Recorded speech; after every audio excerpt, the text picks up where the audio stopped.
करना आसान है क्योंकि वो जवाब नहीं देती। अदलिया पर हमले से इदारा कमज़ोर हुआ तो कल उन्होंने भी रिलीफ नहीं मिलेगा। आबिद ज़ुबैरी की बोल के प्रोग्राम ऐसे नहीं चलेगा में गुफ्तगू, ये अदालत में कुछ और बाहर आकर कुछ और बात करते हैं। अदलिया के फैसलों पर तनकीद हो सकती है, जजेस पर नहीं।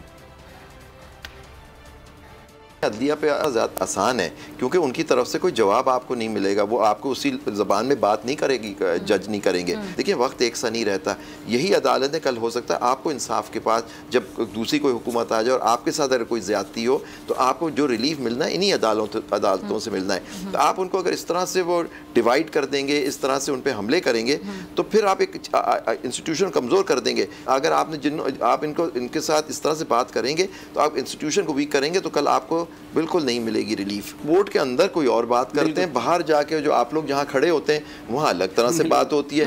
आइन के तहत जजेस के कंडक्ट को पार्लियामेंट में ज़हर बहस लाया ही नहीं जा सकता। लेकिन खबरों में यहाँ वक्त हुआ एक ब्रेक का। ब्रेक के बाद आपको दिखाएंगे